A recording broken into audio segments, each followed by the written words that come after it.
watching TV tonight. Yeah, awesome. Where are you located? Kansas City. Well, Overland Park, Kansas, suburb on the Kansas side.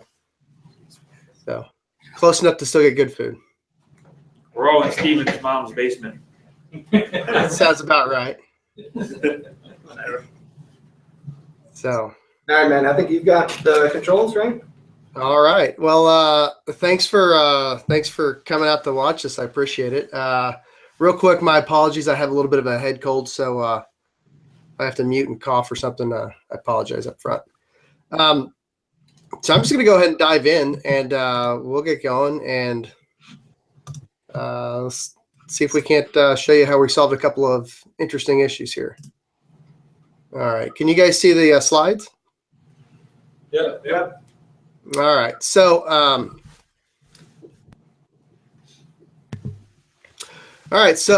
using Liquibase and Symfony Console, right?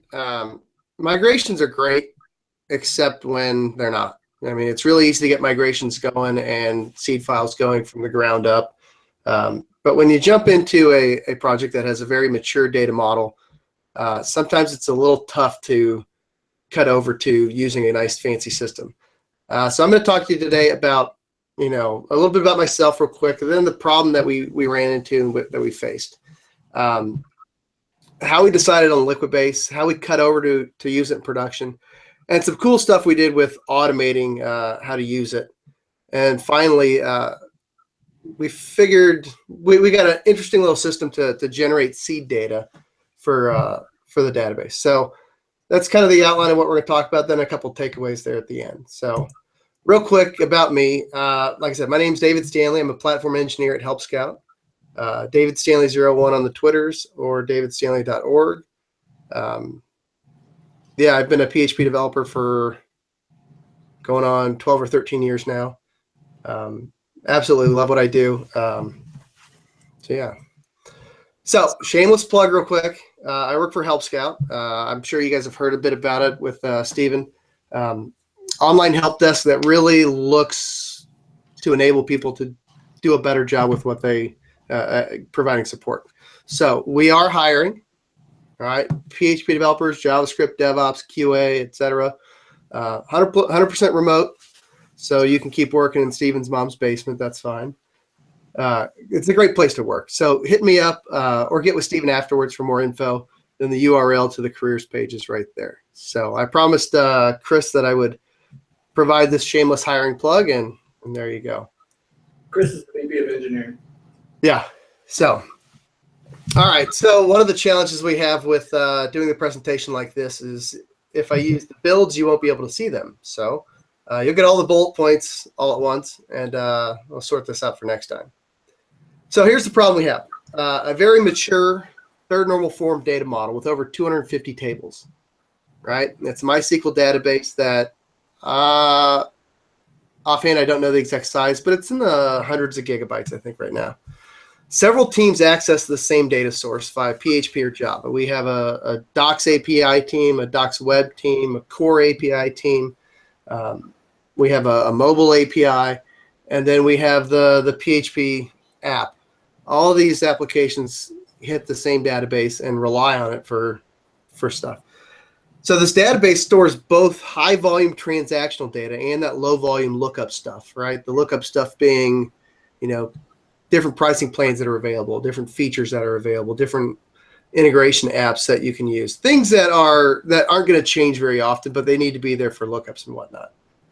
Now, also in several places, we encrypt data in transit, and then we store that encrypted representation. Okay, so creating a seed file is going to be a little interesting because it needs to be encrypted properly. And then also, to make things a little more tricky, in several places we store blob data within the database. So given all of this, the system that we had was homegrown and prone to error. I think Steven was the last person to lose data in the old homegrown system, and that was the impetus for us to blow it up and rebuild it. So yeah, this definitely was a roadblock to getting a continuous integration pipeline built, to just making our lives easier and smoothing things out. So how do we settle on liquid base? Well, we started off and we just had a meeting, a big Google Hangout. Anybody who wanted to talk about it was allowed to join. We talked about the pain points, desired features, who wanted to do what with it, and not just that, but how they wanted to use it.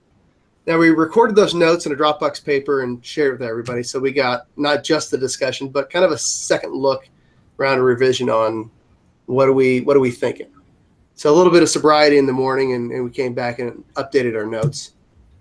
And we identified some normal basic requirements that you want from every migration system, right? It's got to be versionable.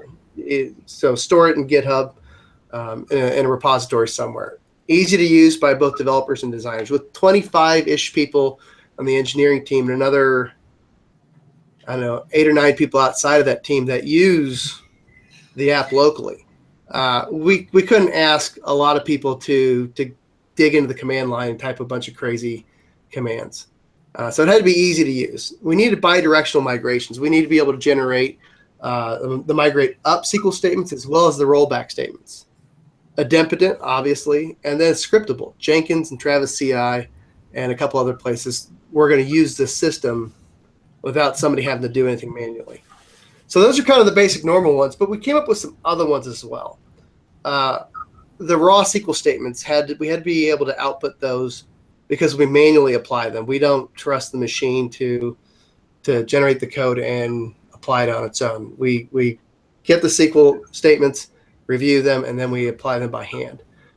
We needed it to be able to handle both DDL and DML statements, right? So DDL being the data definition language, create table, drop column, those things. And the DML statements, inserts, updates, things like that. We also had to accommodate different environments, yet we still have some config data in our database. I know it's not quite the best thing to do, but right now we still have some environment-specific data in Vagrant, which is what we work on locally within our web dev environment, within our CI environment, as well as production. And then finally here, it had to be independent of any single platform within Help Scout. So it couldn't be tied to HSApp, the big PHP thing, the core API on the Java side. It had to live on its own, in its own repo, and couldn't be, So we looked at things like Doctrine and using Doctrine's migrations. We used Doctrine for on the PHP side for all of our entities, but we thought that was a little too tied to the PHP side, number one. Number two, we looked at Finks, another great PHP project, but again, we thought, that might not be the best way to go. It looks pretty good, but I don't know that it can handle the DML statements. I could be entirely wrong.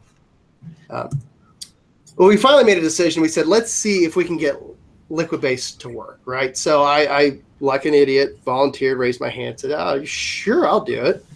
I said, give me 2 days and I'll see what I can do. A day and a half into it, I went to Chris and said, actually, give me 2 more days and I think I can have a first draft that works. Super easy to get started with. Really, it was. So actually, once we got this first draft working, we submitted a pull request. So that everybody could look at it. I had a big write-up so that we could just hash it out, the discussions there. Once we thought, okay, this is ready to go, we merged the pull request. I recorded a deep dive presentation that we saved, and we were off to the races.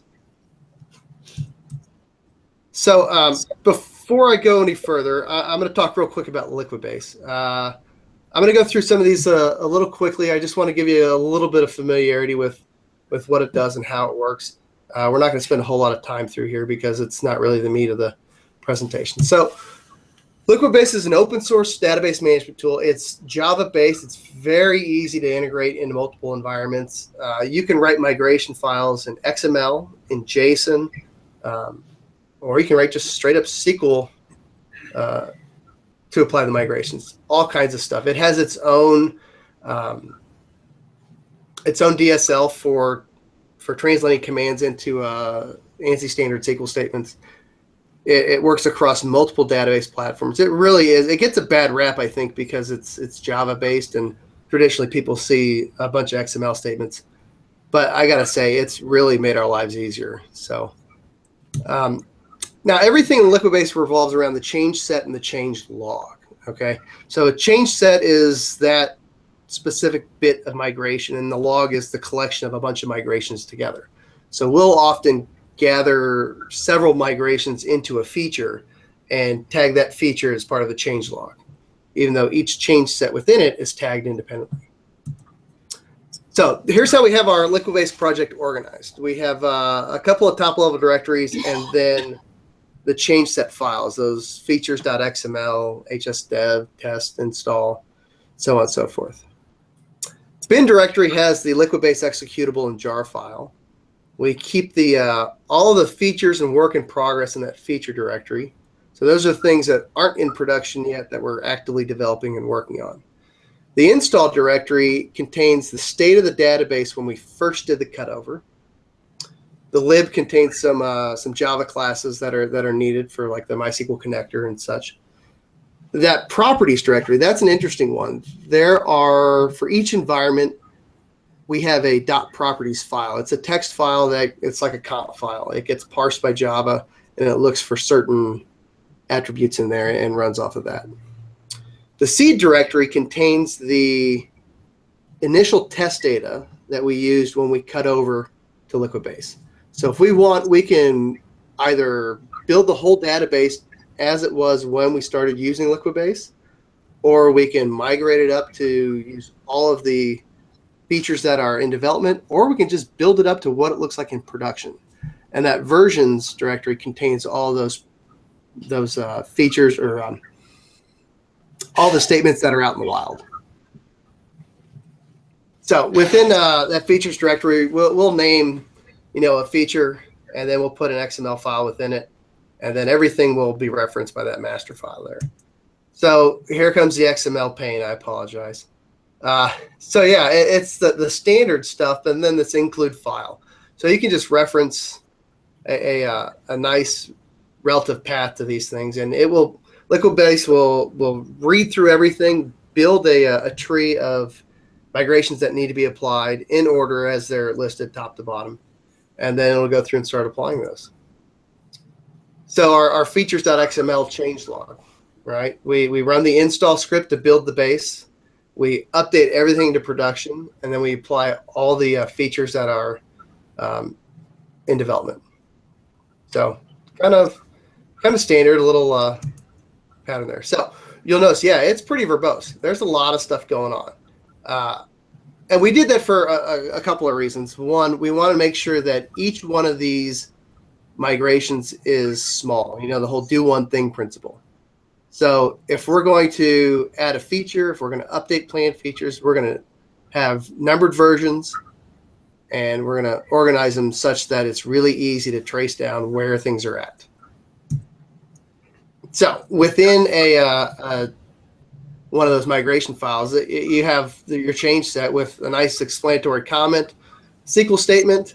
You can also do use a SQL file that's included, like in that rollback segment. And that's it. That's one simple migration. It doesn't look too bad.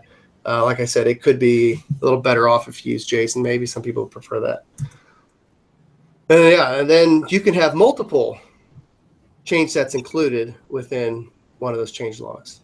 So just see the multiple include files. And it's going to load those top to bottom.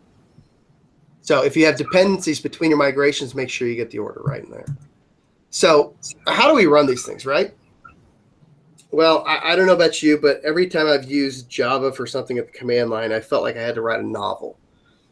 It's always all these flags and options, and it gets kind of nasty. So if you're going to run the up file, right, you're going to reference the Liquibase executable, give it your changelog file, a defaults file. Remember that properties will tell them where the DSN, the different contexts, and then the operation.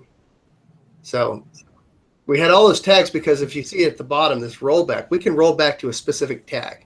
So with every change set, every tiny feature being tagged, we can get pretty granular about where we want to roll back to.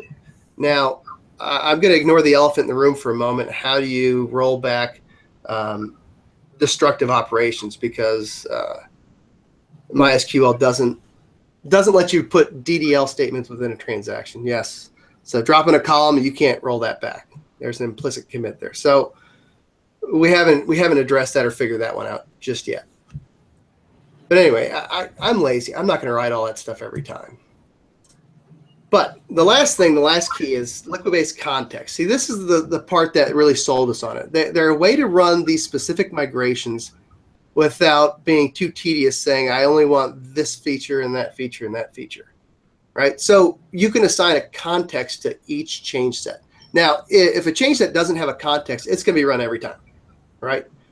But you can also say, hey, run this for anything that has common and vagrant contexts, or you can use an or statement, common or vagrant. So you can get pretty granular, and it can get kind of interesting in how you apply those things. But it gives you a nice way to really slice the pie when you're going to push data out. So we have two types of context that we use. One is based off of the statement type, right? So the common context is all of the DDL statements. Everybody's getting them. I don't care what environment you're in, right? If we're adding a table, dropping a column, whatever, everybody gets that.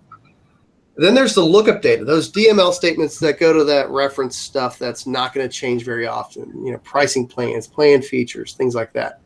Almost everybody needs those things. And then the last one is the seed data. That gives you all the stuff that we need to scaffold up for acceptance and browser testing. So the second type of context is the environment specific, right? Vagrant, web dev, CI, production. That lets us set a couple things like external services that maybe HSApp relies on that we want to make sure we can go through and hit and come back to. So some things like that. So after all that, we came up with some guidelines here that we're generally trying to follow. Separate the DDL statements and the DML, right? So don't create a table and fill the table in the same migration. Make that two separate migrations.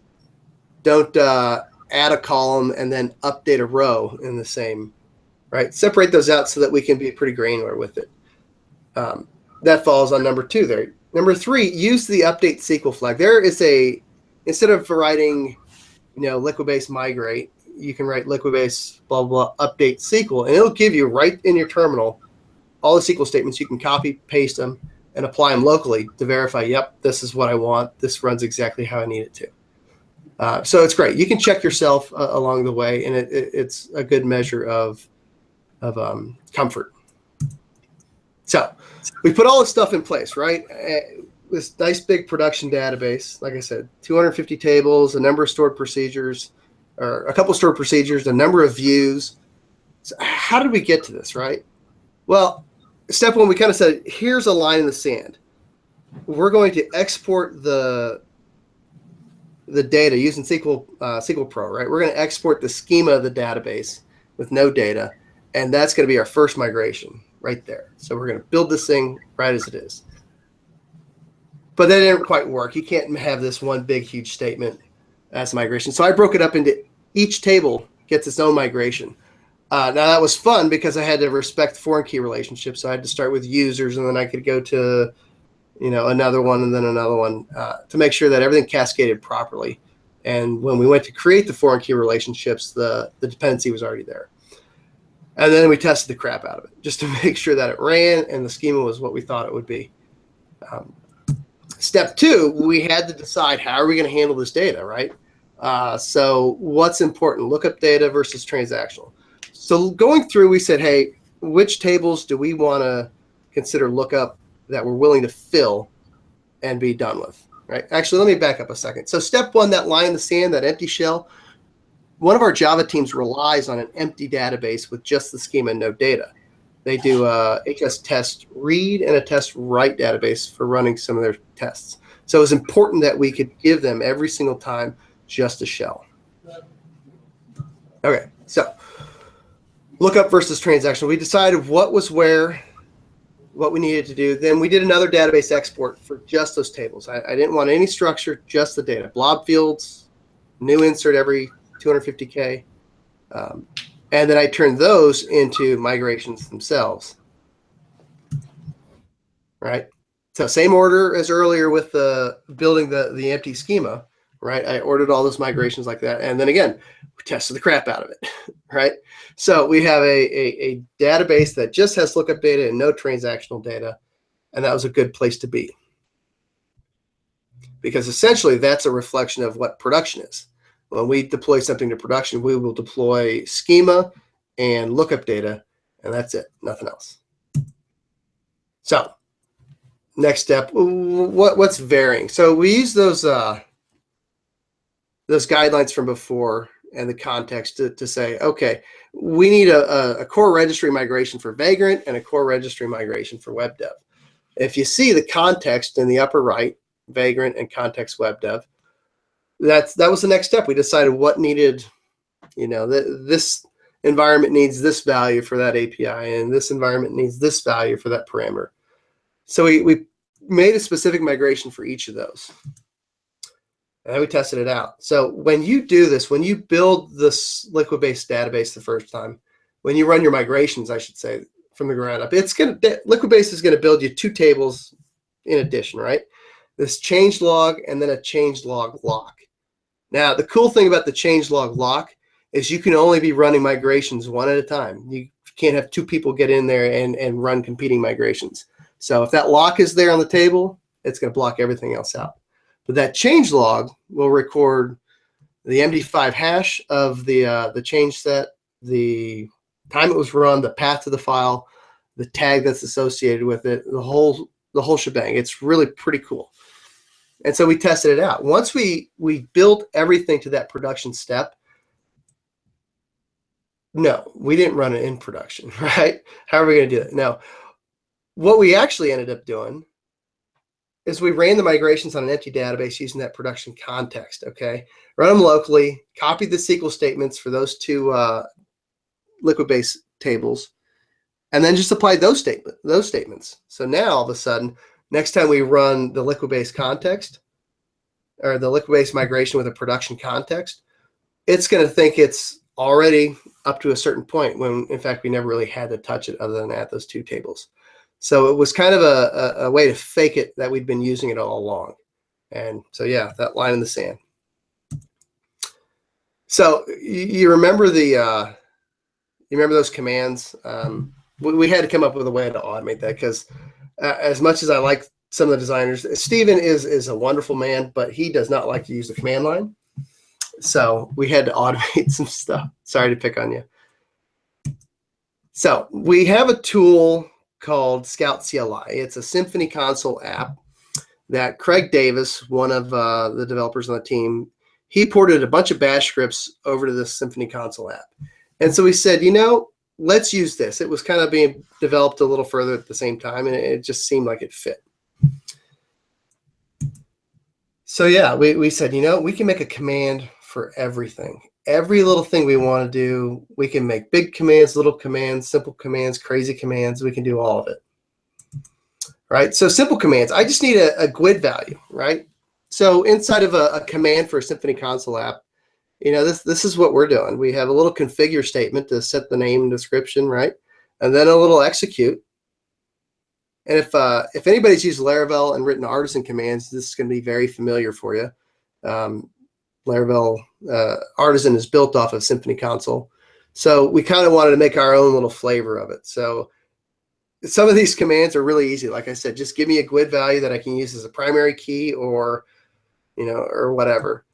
Or let's get really crazy.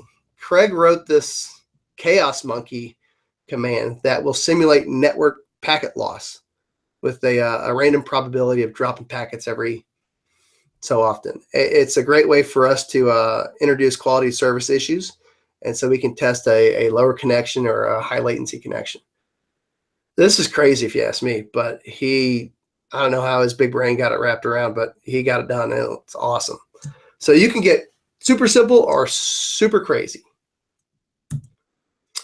The other cool thing about Symfony console is it's just like any other PHP app, right? It can be environment aware. You can set environment variables, and it can say, hey, I know I'm running here, right? So if you're running from the host, you get these commands.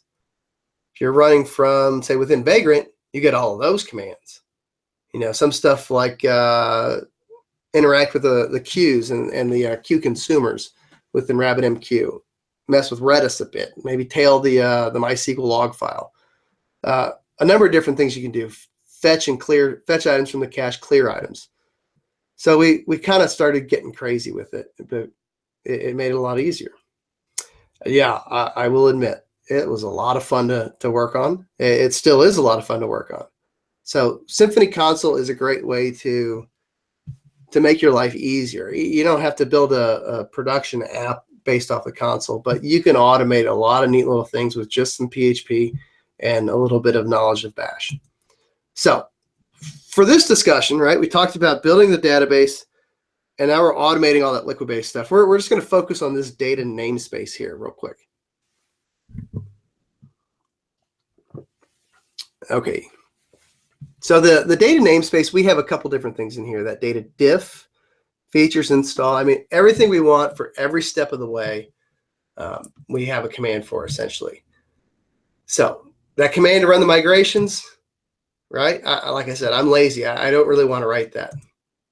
I'd rather type that, scout data features. And that's going to go. This is what our features command looks like. We have a couple different traits that we're using, and then a static config value. And hey, see this command right there in the middle? We just put the whole stinking Liquibase command right in there. I don't have to type that anymore. I'll let the PHPs do it for me.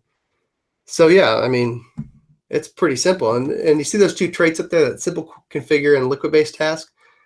Well, we extracted those out. Simple configure is just a way to set the name, description, and if there's a help text, set that too. And then our Liquibase task uses the simple shell work behind the scenes, right? So it's pretty easy. There's a process class within Symphony Console that lets you drop down essentially and run exec, here's a bash command. But it's a safer way to do it, and it lets you gather the buffer or gather the output into a buffer, and then you can just hang out until it's ready to go. And when the process is done, shut it down. It doesn't have to be too complicated. It was scary for me because I don't know anything about that when we started. But Craig jumped right in, and we said, okay, now we can start doing stuff. Anything you can do with the bash script, you can do with the Symphony Console app. And really, it's that process class that lets you do it. So I don't know about you guys, but when I'm building something, quite often I just want to blow up my database and start over. I generally blow up my Vagrant machine every Monday morning and rebuild it, and I will reset my database 3, 4, 5 times a day as I'm working. I'm not going to type all those commands every day and every time, right? Well, we got a command for that. Scout data reset. And it's just right here. That's what we do. Drop all the tables, rebuild and see the main database, build the test shells, and build our reference database. Now, we're going to get into this reference database a little more in a minute, but that was a pretty important part of figuring out how to solve the data seeding issue, which is right now. So the trouble with seeding, okay, migrations are great when you start from Greenfield, when you have no tables in the database, and you can just start from the beginning and build all these migrations as you go. The problem I find, though, is most seed files, like in Laravel, you have your migrations and you have the seeders. The seeders run after the migrations run. So as you're building these migrations and you're adding columns and dropping columns, you got to go back in and make sure you're updating the seeders as well. Now, with 4 or 5 tables, 6 tables, just a few tables, that's not a big deal. But when you have a whole bunch, you have to maintain a bunch of different seed files. The seed files aren't just to set a master state. Sometimes you want to get a certain representation of actions into the data store, right? So a company registered or something like that. So yeah, the schema is already there. You can't go back and build 250 seed files and then use them in certain conditions, right? So it's not practical. You want that new company, like I said, that's 40 different database tables that get hit, right? So it can be really just a nightmare to set that state all the time. When we rolled out some new pricing plans about February of last year, we added 6 new companies, one on each pricing plan, just so we could write a bunch of integration tests. So we could say, hey, log in as a user in this company. Can you do this? Can you do that? Can you do the other? And so, I mean, without having a way to seed that data, it would have been a nightmare. So like I said, we use Nightwatch to run our tests, our acceptance tests. We run them from a headless browser in Jenkins. Lots of fixture data for it. And we like to mutate that fixture data. If we're not mutating the data during our acceptance tests, they're happy path and everything's perfect. If you're not creating a new document or replying to a ticket or doing operations that are typical and ordinary and frequent, why you're not really exercising the application properly. So talking about seeding this stuff, we can build the database, we can put our lookup data in there, and we have our initial set of test data that we seeded. But how do we get data in there ongoing, right? So that was kind of crazy. This drove me nuts for a couple of weeks. But as a group, we decided how we decided the workflow we wanted to use to get the data in there, right? So we said, hey, it would be great because so many things are going on. We have 4 different queues running. Let me open up the UI. Instead of a fresh database, log into the UI and use that to configure a company or a user or a mailbox in a certain specific way. Then, once we got that configured, it'd be great if we could export just that data to a migration or seed file. And we want to run the whole thing with just a simple command. So we started kind of with the end in mind there, and we said this is how our workflow needs to happen for it. So that's the command we decided we wanted to run. Scout data diff, the author's name, the feature name. And then we have a couple of other options that go with it. Like you can add the context that the feature applies to.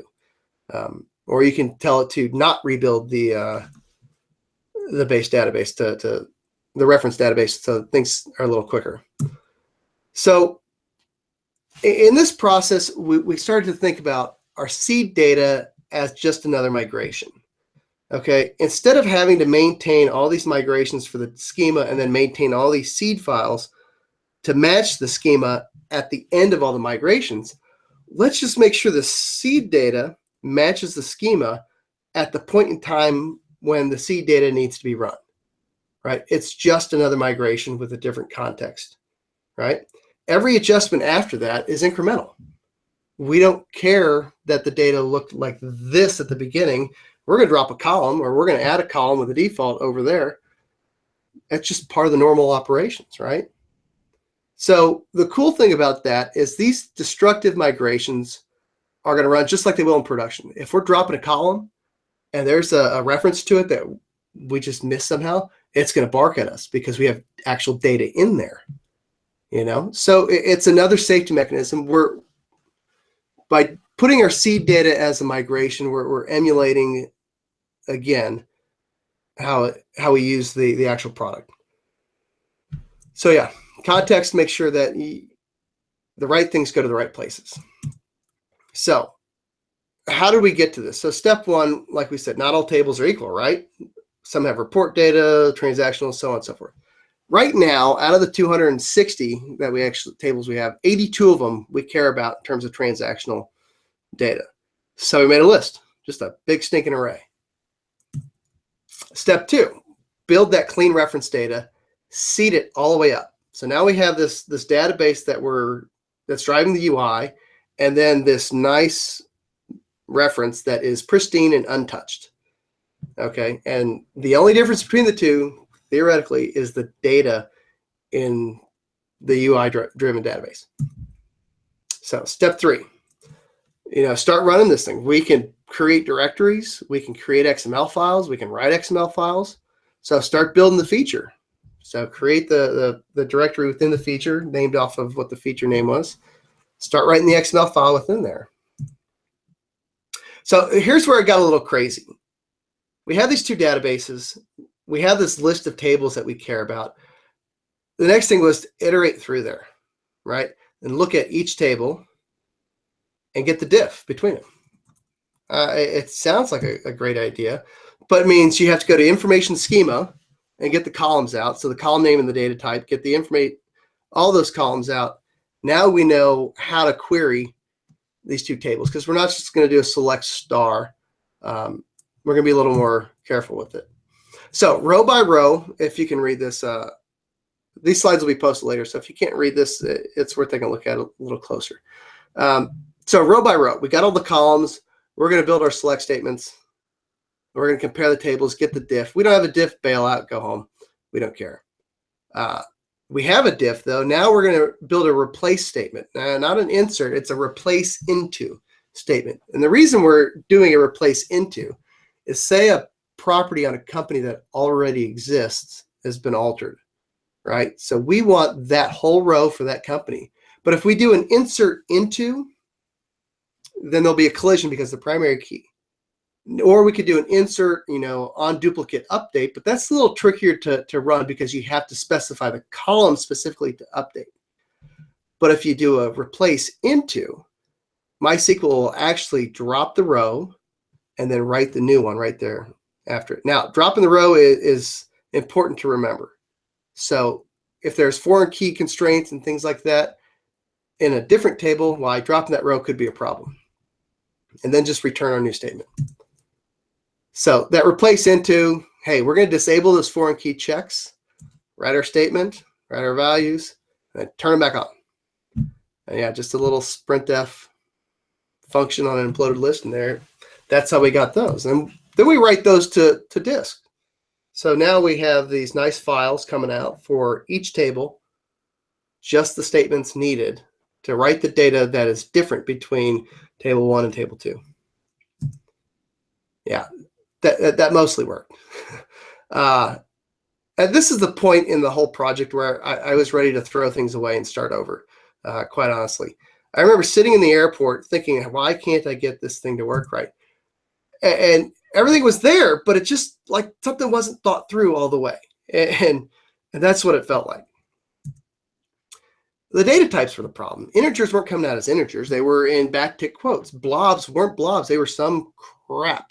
I tried just regular, write a SQL statement and dump the values. I tried using MySQL dump at the command line, but even that wasn't formatting the blobs properly. Like I said, I was ready to throw everything away. I was going nuts. And for a couple weeks in every stand-up sprint planning, it was, nope, I'm still working on it. And then finally I realized, sitting in the airport, like I said, every time I do an export out of SQL Pro, the imported file works great. It's no problem. Hey, SQL Pro is open source. Let's go to the GitHub repo. How the hell did they do it? Now, I don't know about you guys. I don't know anything about Objective-C. So when I started looking through there, it felt like I was reading hieroglyphs or something. But after a while, I stumbled through and I realized what they were doing. So that's why we're grabbing the data type with the column, okay? Because as we're querying for the data, we're going to go ahead and output the blob data properly. You see, if it's any one of those bit, blob, long, medium, we're going to do a hex value, cast it to that hex value as it's coming out instead of trying to deal with the blob written to a text file. Go ahead and cast it there and move on. That's going to save us a step on one side. On the other side, when we're writing the values, let's go and cast them appropriately, right? So we're not trying to put everything in quotes and make it think it's a string. No. If it's one of these data types, format it appropriately, right? So yeah, you got to give a null capitals like that so it recognizes it. And then this is the crazy part. So when we're writing the blob, the hex value down, if you just put a stinking X, capital X, in front of it and surround the hex value in single ticks, it works. I don't know why, but I was shocked. I was like, really? That's all you do? Yeah, that's the trick that they were doing in the SQL Pro repo. It took me wading through everything, and then I finally saw this option, cast hex or cast blob as hex. They were just prepending an X in the tick marks. You gotta be kidding me. Well, guess what? That worked. That worked great. So now, how do we use this thing, right? We can get all of our data out of there. So the workflow looks like this. Scout data reset. Give me a clean database. manipulate the UI how you want to do it. And run scout data diff, sit back, and you should have something like that. Your feature with a bunch of migrations within it. So, takeaways, conclusion out of this. We started off, I think it was easy for us because we wrote the API first. We figured out how we want to use it first, and then we said, let's backfill to that. I've heard that. That's not an original statement. I've heard that a bunch of different places. So how do you want to use it? We focus on that workflow. Who's going to use it? How are they going to use it? How easy will it be to use? Because I don't like typing a bunch of stuff at the command line. We built that early proof of concept. We validated really early that, yep, this is worth our time. And then we passed it around to everybody. Said, hey, take a look, feedback, let's iterate on this. And yeah, be willing to throw it away. I'm glad I'm a little bit dead inside because I was emotionally not committed to this. I was like, okay, I can throw it away and start over again. I'm not committed to the work here. I'm committed to finding the solution. So yeah, be willing to throw it away and start over. And then don't be afraid to read the source code. Go look at how other people have solved those problems. I don't know, it's probably a dumb statement, but I don't think there's a whole lot of new problems in computer science beyond a few areas. A lot of things have already been done. A lot of things have been done really poorly, and some things have been done really well. But go out and take a look at what other people are doing. I don't care if it's a different language, if it's Ruby, Python, I don't care. Go take a look at how they did it because the concepts are portable generally. Talk to the community. So if it weren't for looking at the SQL Pro repo, I don't think we ever would have solved that problem with the blobs. And I don't think this whole option ever would have worked for us because we'd still be stuck where we are, having trouble writing integration tests in an automated fashion. So what do we gain out of this? So workflow is streamlined quite a bit now. Steven's not going to lose any more data because of chunky migration system. Anyone can write a new command. Like I said, we got 25 and counting. It's just a PHP file. If you can write a PHP class, there you go. The commands can be used anywhere. So Jenkins, Travis, we have a Jenkins and a CI environment context within our console app so that only certain commands are available to Jenkins and whatnot. So you can use this. Yeah, it's automating your life and making it easier, but it can work in a number of other places too. And so that's what I got.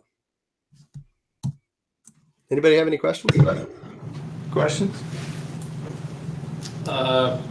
Just because I can't remember the term, what is headless browser again? The headless browser that we're using is Phantom.js. Okay. So it's just Node app that runs without an actual Chrome or Firefox or anything. Yeah. exactly. Cool. And then so your database is just in one big MySQL server. You're not sharding or it's not like actually we're cutting over to Amazon's Aurora right now. So Okay. instead of sharding across, Aurora is handling a lot of those scale issues that we were having: write speed, read speed, replication, things like that. So we didn't have to play games with sharding. That was for a while on the table as a thought. How do we manage this big thing? But yeah, no sharding. It's pretty simple in that aspect.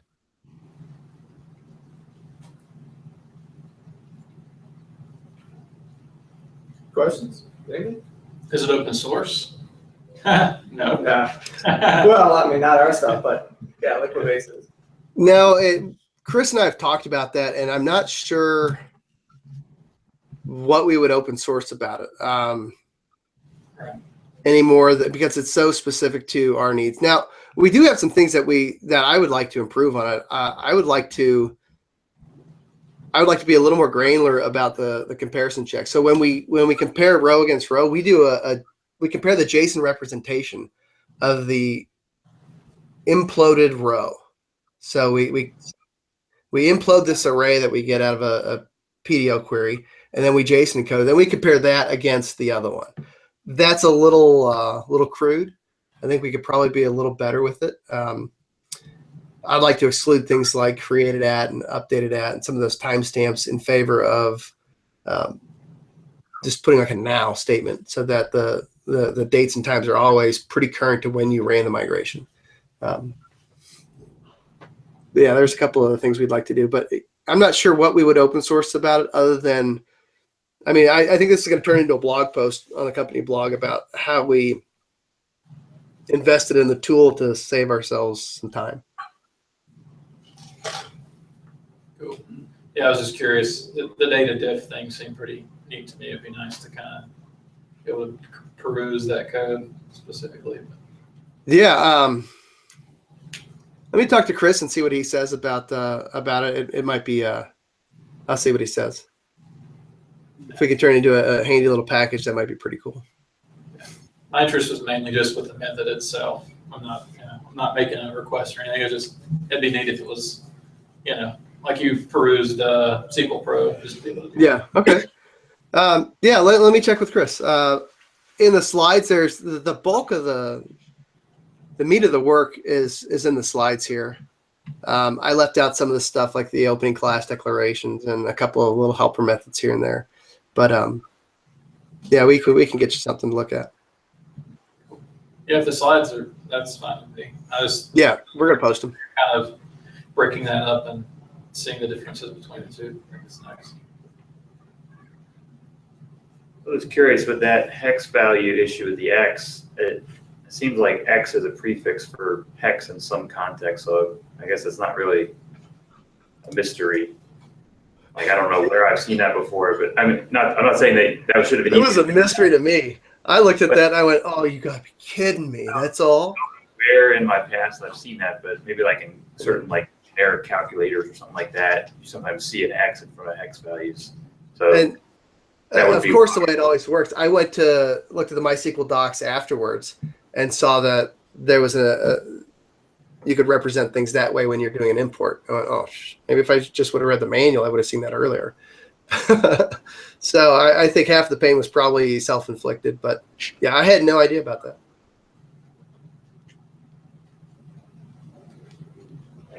Cool. Anything else? David? All right. Thanks, David. Hey guys, thank you for letting me talk to you through the TV. I appreciate it. Yeah. Thank you. Thank you. Next